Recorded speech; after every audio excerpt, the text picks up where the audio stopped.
Hey guys, Brad Gilmore here. Want to give a big shout out to our title sponsor, Walker Texas Lawyer. If you or a loved one have been injured in an accident, whether that be a car, truck, motorcycle accident, or some kind of other issue, hit up Walker Texas Lawyer at 713-552-1117 or walkertexaslawyer.com. Oh, Brad, what have you done now?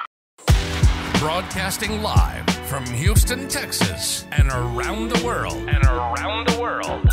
TV host, best-selling author, and radio personality Brad Gilmore brings you a collection of conversations with stars from movies. Matthew McConaughey. Brad Gilmore. Mark Wahlberg. Hey, how are you? The legendary Mr. Christopher Lloyd. Christopher, how are we doing? I'm doing good. Great introduction. Television. Jimmy Fallon joins us this morning. Jimmy, how you doing, my friend? Good morning. Thank you so much, Brad, for having me. I appreciate this, bud. Kelly Ripa. Brad, thank you for having me. Comedy. Jay Leno joins us. Jay, how you doing? Hey, Brad, what's going on? Chris Tucker is in the building. Chris Tucker, good morning to you. Hey, Brad. Good morning to you. How are you? Gabriel Fluffy Iglesias. Good morning. Music. Lola Monroe. Thank you. Thank you for having me. The legendary frontman of AC/DC, Brian Johnson, joins us right now. Brian, how you doing? Good morning, Brad. What looking to talk you me funny, lad. Grammy Award winner Maya joins us. How are you? And more. This is The Collection. Now your host, The Boat.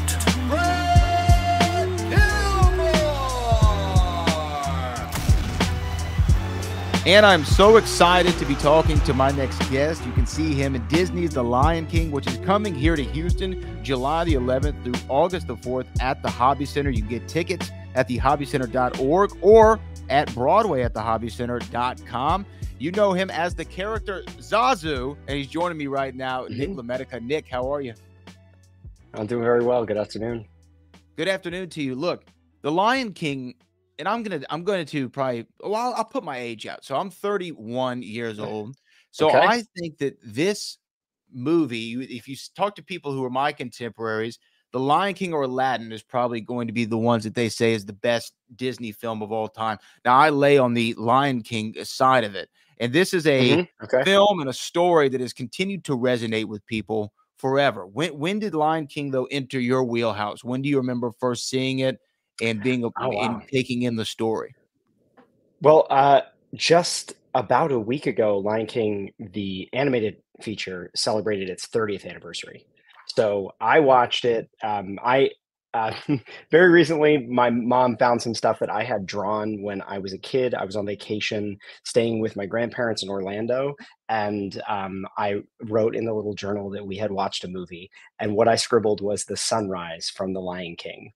So there's like a little picture of that someplace around there. So it's been a part of my life as long as I can remember. I saw it on Broadway for the first time, I think, in 1998, and then joined the company 24 years later. Yeah, because the Broadway production has toured, like you said, for decades and has been just as popular for audiences as the original film was in terms of continuing the story. And I feel like even the Broadway production has entered into its own pop culture stratosphere. Like people know the Broadway production just as much. Oh, absolutely. Yeah, the Broadway production is still continues to be one of the hottest tickets in New York City, and it's been open since 1997. I was fortunate enough to be part of that company. I performed with the Broadway company last July to December. So I was here with the tour, then with Broadway, now I'm back with the tour. Well, I know touring's got to be great because you get to see so many different audiences in so many different parts of the country and see how they embrace the story. But I feel like for any stage actor or any performer in general, be it athlete, singer, dancer, stage performer, New York is the Mecca. And there's something about performing in those buildings, performing in those theaters that's kind of unlike anything else. Would you agree with that? Absolutely. Yeah. You're standing on that stage and it has so much history. The circle of life, as it were, is very apparent when you're standing on those stages, because you know what shows have come before and what may come again in the future. But I love touring. I'm glad you mentioned athletes. It's something I think about a lot with this show. Being on tour is like being a professional athlete, and you have nothing but away games. Yeah. That's a great characterization. Well, the Yeah. thing is Yeah. when you're doing, let's say, residency in New York, and how long were you with the New Mhm. York company? I was there for about 5 months. 5 months. Okay, that's a long time though. When you think about Mhm. you're probably staying in the same Mhm. room every night, the same bed, Yeah. you're going to the same restaurants, you have the same routine for 5 months. That's a very long time. When you're on the road, there's so many different factors you got to think about how Yep. to get to the building, where is it? What Exactly, yep. hotel am I staying at? Where can I eat? Where can I eat after the show? Hey, where can I eat? That is the big question. That's usually a thing, particularly after the show, because a lot of times it's downtown, and you're like, you do this very physical thing. You want to get like a good, healthy meal, and it's hard to find that outside of it's like, oh, I can go to a bar or a steakhouse. So it's you're always like trying to figure out what's going to be what, as you said. Where's the theater? I'm in a different bed. The conditions are different. The way the house sounds when you're singing on stage, it sounds different. It looks different. The backstage traffic. That's one cool thing. If anybody watching here has seen The Lion King, you know how gorgeous and incredible the choreography is. Backstage, it's dizzying how much stuff is happening backstage. Pieces of set are going in and out, and puppets, and people are running back and forth, and quick changes, and that all has to shift slightly every time we get to a new theater. Yeah, I mean, and I'm sure, like you said, the theaters are different sizes, they're different Hmm. configurations. So does it ever like throw you? I guess it doesn't throw you because you go through the rehearsals and the sound checks and stuff Hmm. like that. But as you said, every room has its own acoustics, everything reverberates differently. Do you Yeah. ever go, wait, I'm hearing more of myself at this time, or Oh yeah. perhaps it's harder to hear because the audience and the way it's set up? Yeah, it's different, but it's good information because it's always bouncing a little bit of new randomness off it. So it makes you look at it differently. The funniest part is where you'll exit the stage. I'll finish my scene and then have just a moment of like, okay, now where do I go? Like, where's my dressing room? Because sometimes it's up like 8 flights of stairs, and sometimes it's in the basement underneath, and sometimes it's down a hallway. So sometimes you'll get off stage and like just fully go. You're like, okay, there's a wall here, can't go any farther. Now where do I go? So the first couple of days, there's oftentimes like a stage manager. It's like, Nick, this. Now, you've performed in different plays before in different productions, Hmm. both here domestically and internationally. How does The Lion King, though, differ from those other ones? Oh wow. Well, The Lion King borrows from so much. I think there are 4 or 5 languages that are spoken on stage in The Lion King. The dance traditions that it draws from in terms of choreography are from all over the world. The puppetry that it draws from is from all over the world. I mean, oftentimes you're working in a musical, there's like you think of Rodgers and Hammerstein, like music and lyrics, but then you look at The Lion King and there's like 8 or 9 people that have contributed to the music. Um, like Hans Zimmer is on there, like just in these Elton incredible John, names. right? Elton John, yeah, yeah, Hans Zimmer and Elton John in the same, you see him mentioned in the same breath as Level M. So that's also really interesting and fascinating, and it's a story that I think a lot of people connect with no matter where you are in life. Like as a kid, you're enjoying like the fun, exciting colors and the kind of rebelliousness of young Simba. As an adult, you're watching someone talk to their son and try and prepare him for the world that he's going to enter. You see somebody like Scar, who's just feels like he's been cheated by life. He's been cheated out of like what he's wanted, and someone who's so motivated by jealousy. You see all these incredible, interesting perspectives throughout the show. So kind of no matter who you are, there's like a place where you can connect and hook into the show, and then you come see it again and you find yourself like, oh, I'm now in this role of my life now. Oh, and now I'm in this role of my life.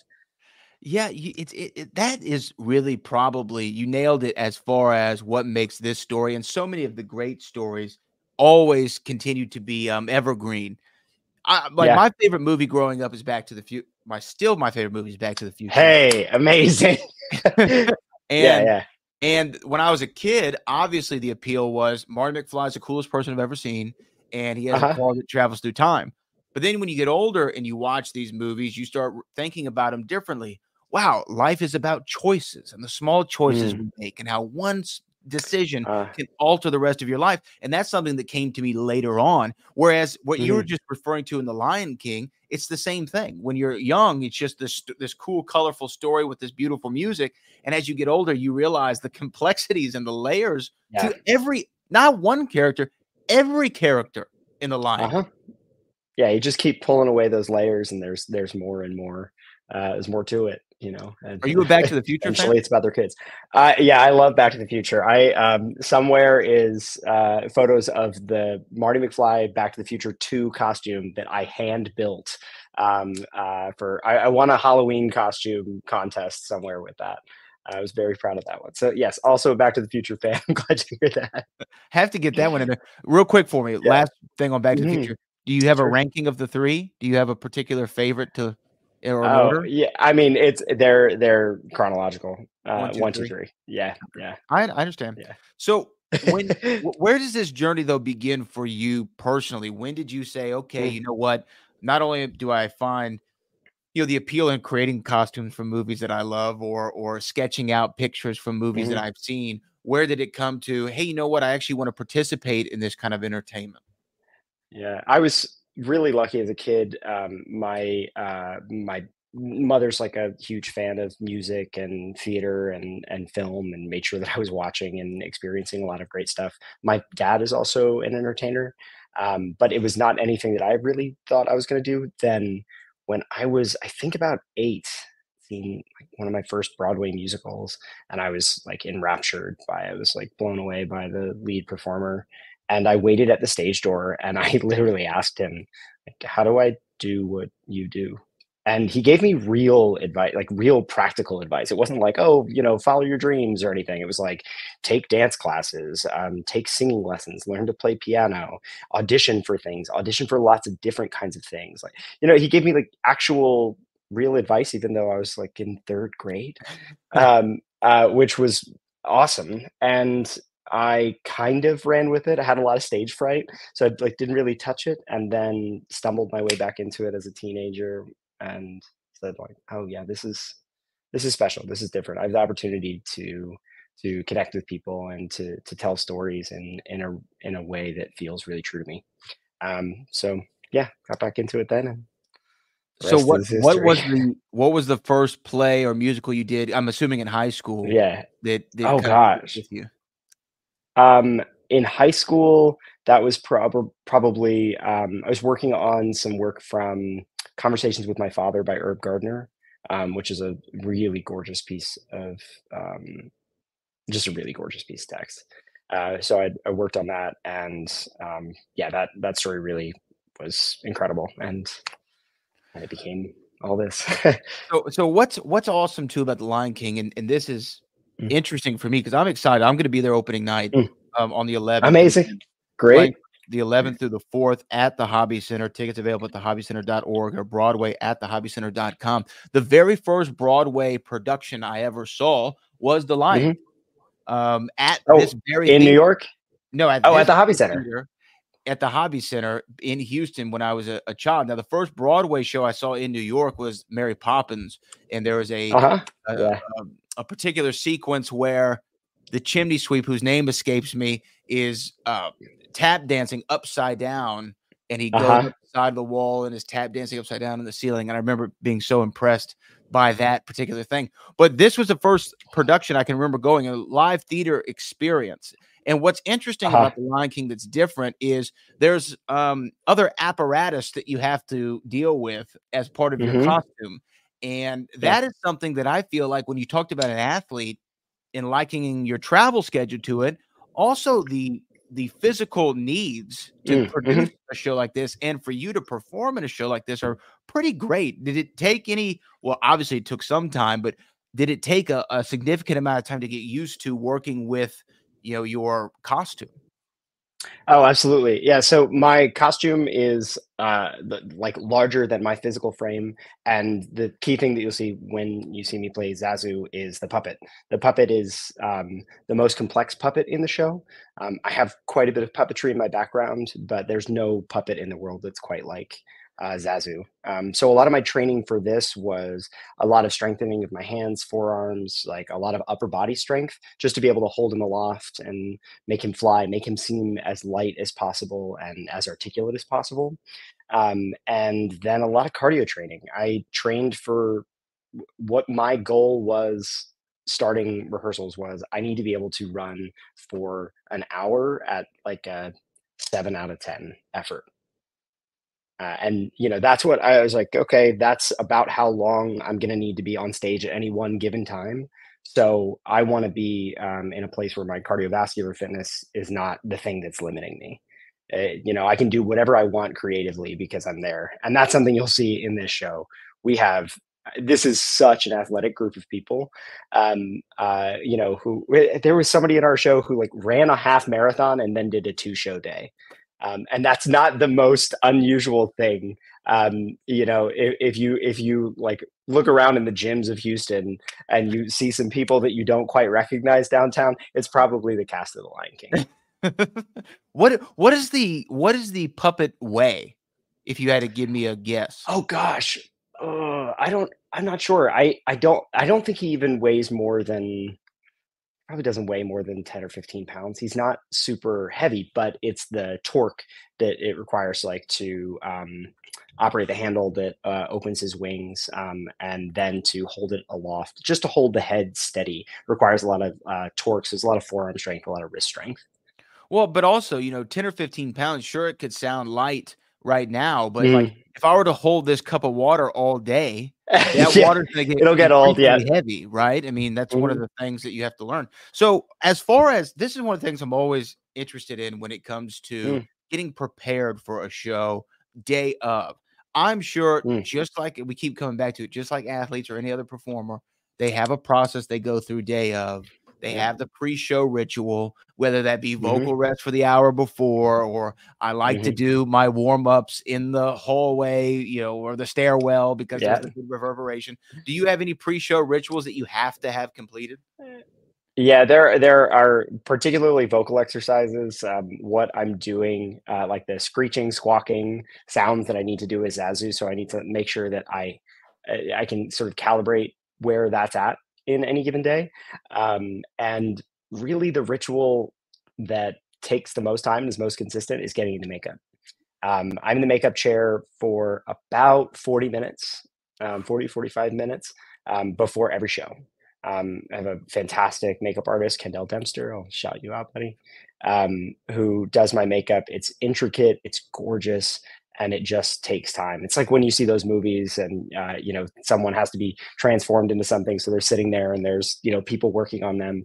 And it's really in that process that I mentally find my way into what I'm going to do that night. And then, of course, I got to get out of the makeup at the end of the night. That was the hardest thing. I remember the first time I did the show, and the first time I did the show was closing night in the city. So they're like packing up. They're trying to like get us out so they can pack up the show and take it to another city. And I'm like, keep washing my face. I'm like, I'm still blue. It's never going to come off. Going through the airport with eventually. Yeah. My ears still have blue in them. I'm like, I did my best. Lion King's also known, as you said, even for whether it be the 2019 remake, the original film, or the Broadway production, it's known for the music. It's known for the songs. In part, what is the one that you wait for every show, whether it's one that you participate in or one you just like to watch side stage? The song that is always my way back in is not a song that is in the film. It's a song, They Live in You, and it's really, the staging is really, really simple. And it is Mufasa speaking to Simba, saying like, essentially, I'm not always going to be here, but I'm always going to be here. I'm always going to be, and this is what you need to do when you're looking for answers, when you're looking for guidance, when you're looking for peace. This is how you need to do that. And it's gorgeous. It's performed so beautifully. And that's the song that if I'm losing my concentration, or it's a bad day, or I'm having a hard time or something, that's the one that I can always listen to, and I'm right back in. Yeah, I cannot wait to see again. Disney's The Lion King is going to be here in Houston, July the 11th through August the 4th at the Hobby Center. Tickets at thehobbycenter.org. Zazu, for me, when I was a Mhm. kid, loved Zazu, right? Just loved Oh him. yeah, Just so much yeah. fun on screen. He really Uh-huh. captures your imagination as a child, especially, and I'm sure continuing into adulthood. Who is Zazu to you? Zazu to me. Well, I mean, it's funny you mentioned he captures you as a kid. There's so many kids that love Zazu because he's the authority figure in trouble, right? Like he's the babysitter being, put through the garbage disposal. Zazu is the major domo to the king, so he's the sort of the hand of the king. I am in charge of taking, the affairs and discourse and making sure everything runs according to schedule. He's obsessed with order and getting everything right, which is really fun because nothing kind of goes right for Zazu in this show. So I constantly have this obstacle that I need to deal with. He's very studious and uptight and tense and anxious. So it makes for a lot of really fun comedy in the show. And in real life, I try not to be that. I'm like pretty even keeled. But yeah, so Zazu's he's flighty. He's flighty, to say the least. Yeah. And I'm sure, like, Yeah. having those comedic moments as a performer on stage, like, it's awesome to nail a dramatic scene, right? It's awesome to nail Mhm. a really great note or a high note in a Mhm. song. Getting a laugh from an audience has to be the Oh biggest yeah. high one can imagine. Yeah, and I am gifted with some really fun punchlines in this show. I mean, it's also there's a lot of setup punchline that I get to do, and I'm well supported by my colleagues on stage. But it's something that I can really look forward to every night. Is like, all right, like, let's get out there and tell some jokes. Let's get out there and tell some jokes. Now, I'm always Yep. curious by this. Do you have a favorite actor, be it stage or screen, that because the reason I ask this is because we Oh wow. always look to Mm. somebody when we're starting out in our careers, whether Hmm. that be what I'm doing or what you're doing, and we almost emulate them slightly until we find our own style. And so I'm always curious of Mm. like who was that early influence on you or who continues to be. Oh wow. I mean, a lot of the movies that I remember watching as a kid were Tom Hanks. Like Big. That Yeah. was one that I remember watching a ton. As an adult, it probably feels a little curvebally, but it wouldn't be like an actor's actor without saying something like this. But Michael Emerson is Okay. an actor that I always find really fascinating. He did like Lost and Person of Interest, and he's got some film stuff as well. He's just like quirky and interesting, and like he's always so fascinating and interesting kind of no matter what it is that he's doing. So that's someone that I always think about a lot. Yeah, probably No, like those that. are great answers. Yeah. I love it. Yeah. Now, here's another question. As far as The Lion King goes, Mm, because it's a Disney production, it's so well mm. known. This Broadway production is so well known. Does it leave room to make different choices that you can do with Zazu as opposed to the actors that came before you in the same role? Yeah, that's something that going in, I didn't know what this was gonna be like. Was it gonna be, "Okay, we need you to carbon copy, do exactly what the last guy did." This process was, I mean, there's an international team that travels around to take care of all of these productions under the Disney umbrella. So there is a standard that we're being, held to. There's a vision, Julie's vision, which continues to evolve over time. But the process ended up being a lot more like, hey, you have to get from A to B, but there is some flexibility with how you get there. I think about it a lot like, being a chef and working with fresh ingredients. You know, the how sour a lime is going to change across the course of a year. So you still got to make that same recipe, but the way that you might highlight something like, oh, we actually have this new fresh ingredient that is like really exciting. So I'm just going to put like a slight spin because that's what's fresh and that's what's really like tasty today. And it's also part of what you need to do with thousands of performances. I'm somewhere in, I don't know, around 700 performances of this show, but that is nothing for some people in The Lion King who have done 2 and 3 and 4,000 and more.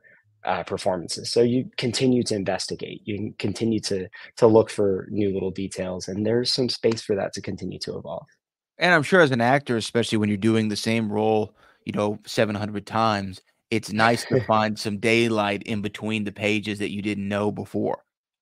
Oh, absolutely, and it's there. It's there. I think a lot of people can look at something like The Lion King and say, "Oh, it's based on that, that animated movie," and they kind of oversimplify that. But the more that you dig around it, per the beginning of our conversation, what kind of makes it timeless is it's a lot more like poetry. You know, like there are fewer words there, sure, but there's a lot more meaning. Now, to close, Mm. Back to the Future, one more thing.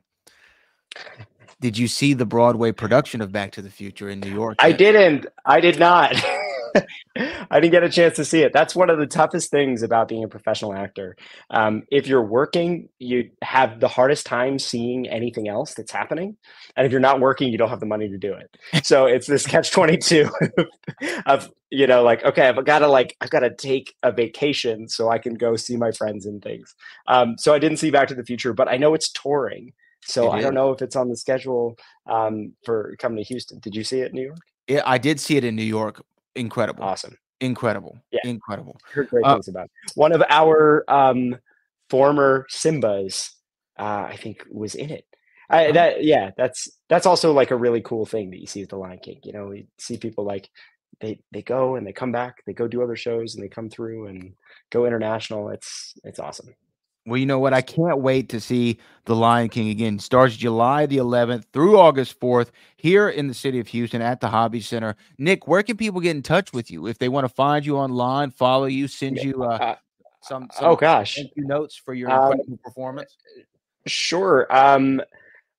You can find me on Instagram at Nick LaMedica. That's probably the best place to chat me out. Yeah.